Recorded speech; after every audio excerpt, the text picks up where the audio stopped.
A Virginia woman has been caught on camera spewing anti-Muslim and anti-Obama hate at a Trader Joe's. So we're going to show you in a video. We're going to show you the video in a second, but I want to give proper credit to the individual who posted it on Facebook, which then led to it going viral. It was posted by Jeremy McClellan, and this did happen in Reston, Virginia. The person who filmed it was not Jeremy, but it was a friend of his. She does not want any media attention. She doesn't want to do any interviews, but she does want this to kind of go out there so people can understand like what's happening throughout the country. This all started when she actually let this woman cut in front of her in line because she only had one item. And then the woman apparently saw another Muslim customer wearing a niqab, and she started saying anti-Muslim stuff about that and also female genital mutilation. And so at that point— So this is another person in line, right? Not the person who was taping. The person who's taping ended up engaging with her because she overheard her saying negative things about the other Muslim woman who was wearing a niqab. Yep. And so that's when things kind of started to get heated, and the Muslim woman in line started filming. And here's what we have. Take a look. Shouldn't have let you in front of me. Don't worry. Sorry.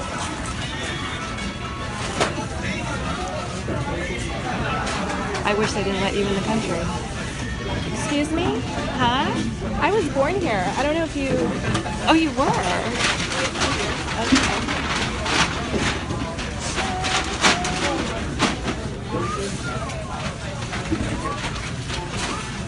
Obama's not in office anymore. We don't have a Muslim in there anymore. Yeah, I wish he was. He's gone. He's gone. Yeah. He may be in jail too in the future. You look a little crazy. Maybe you need to get some help. Oh, I'm fine. No, you're not. Because you don't just strike up a conversation with people in line talking about stuff like that if you're normal. I'm very normal. Yeah, it looks like it. I can tell.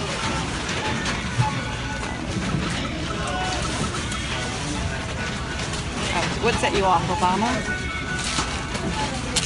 There was obviously hateful language, but it didn't get out of control to the point where there was a shouting match. Because we've seen so many of those videos where people lose it and they just start hurling insanely racist terminology or xenophobic terminology.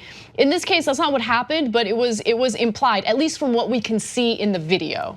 Yeah, so first of all, if Trader Joe's aren't safe, what's safe anymore? I know. And also, it's kind of miraculous how she needed an entire cart for a bag of avocados. Like, I can't get over the fact that that's what she needed a cart for. But anyway, let's move on. Just hold the bag of avocados. Okay, so it's already crowded at Trader Joe's, you know what I mean? Okay. Okay, so that was really the most salient point made here.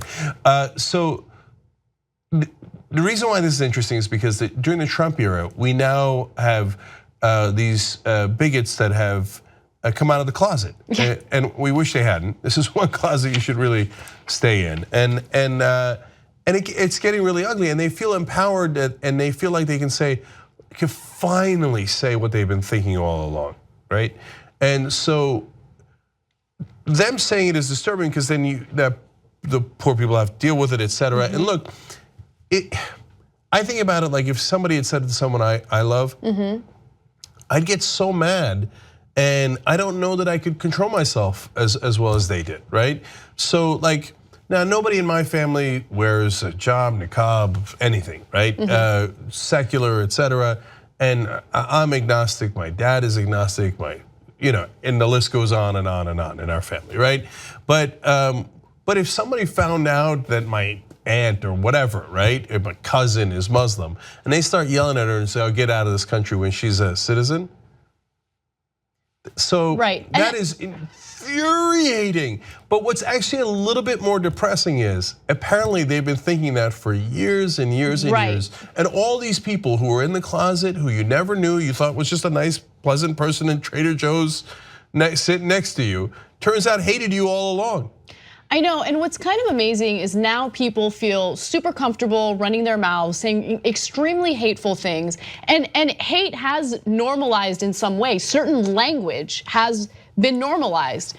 And while we have someone like Trump who has led the efforts to normalize that type of speech, it's just really interesting to me to hear about comedians like Stephen Colbert who get criticized because they use some profanity or some uncomfortable language in their shows, right? First of all, he does a comedy show. Second of all, okay, so he used some sexual, imagery in order to make a point. Our president bragged about grabbing women by the genitals without consent. Like the leader of this country is in favor of that kind of language. He's the one who led the efforts, right? And we elected him.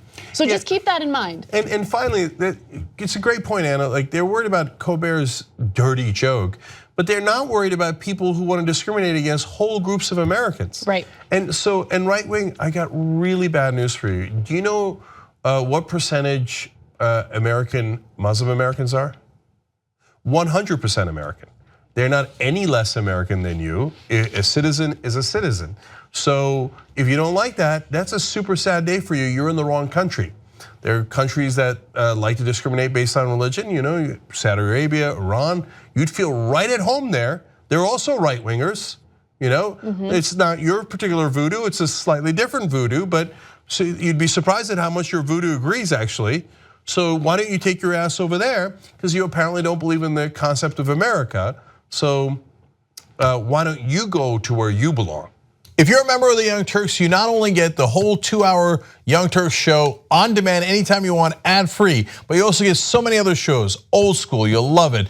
Aggressive Progressive for guys who are true progressives. Now also Nerd Alert for gaming and tech. What the Flick for movie reviews. You will love it. Check it out right now at tytnetwork.com/join.